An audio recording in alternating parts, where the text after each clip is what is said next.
A gente vai falar sobre o Abril Verde, que é um mês de conscientização sobre segurança e saúde do trabalhador. Para falar sobre esse assunto, está aqui comigo no estúdio o técnico em segurança do trabalho, Éder Daré. Muito bom dia para você, bem-vindo. Bom dia, eu que agradeço, bom dia a todos os ouvintes. Falar de segurança do trabalhador é fundamental, né, Éder? Com certeza. O mês de abril é um mês significativo para nós prevencionistas.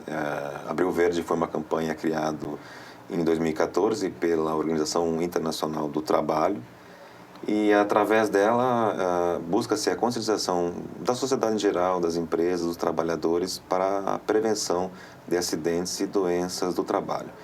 E o Abril Verde é todo destinado a campanhas desse tipo, né? Tentando conscientizar as pessoas de que é necessário tomar cuidado nos ambientes de trabalho, principalmente nos ambientes que tenham riscos ocupacionais. E aí eu te pergunto, todas as empresas precisam ter essa atenção ou esse cuidado? Porque você falou que tem algumas empresas que têm riscos maiores, né? Isso, todas as empresas, de certo modo, elas geram algum tipo de risco no ambiente de trabalho. Seja ele um risco físico, um risco químico, um risco de acidente. E, de certo modo, aquelas empresas onde não tenham esses riscos, ele tem também um risco que é um risco postural, né? Um risco ergonômico do trabalho, né? Então, de certo modo, todas as empresas no Brasil, elas têm algum tipo de risco e todas elas demandam algum tipo de cuidado. O que as empresas precisam ficar atentas, Éder? As empresas elas têm que ficar muito atentas em relação à prevenção desses riscos, né? A primeira demanda é identificar quais são os riscos que são gerados nos ambientes de trabalho, sejam ele qual for.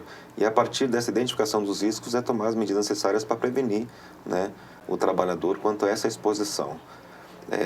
O ano passado no Brasil nós tivemos quase 250 mil acidentes de trabalho. Desses 250 mil a gente teve 1.100 mortes no ambiente de trabalho. Então é um assunto muito preocupante, não só para as empresas, para os empregadores, para os trabalhadores, mas para a sociedade em geral. Porque o acidente de trabalho, de certo modo, ele prejudica a sociedade, ele prejudica as famílias e sobrecarrega também ao sistema de saúde público, né, que é o INSS.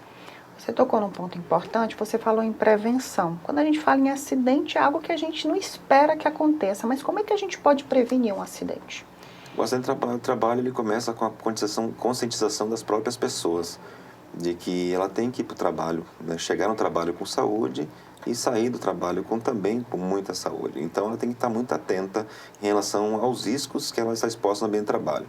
Claro que todos nós somos seres humanos falhos, a gente tem os dias que a gente está mais desatento, está descuidado, mas principalmente tem que tomar muito cuidado em relação ao uso dos equipamentos de proteção individual, que são os EPIs, que são destinados pelas empresas, as sinalizações nos ambientes de trabalho, as proteções das máquinas e equipamentos que geram mais riscos, né, para não retirar, não ficar exposto e também se perceber que algum colega de trabalho está descuidado, conversar, levar isso para saber orientar em relação à prevenção dos acidentes.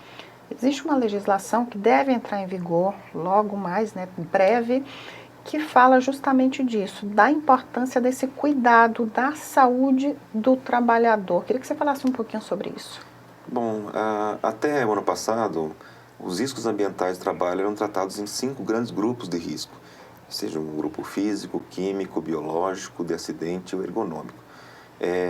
Em agosto do ano passado, foi aplicada a portaria do Ministério do Trabalho e Emprego, que criou mais um grupo de riscos chamado os riscos psicossociais do trabalho.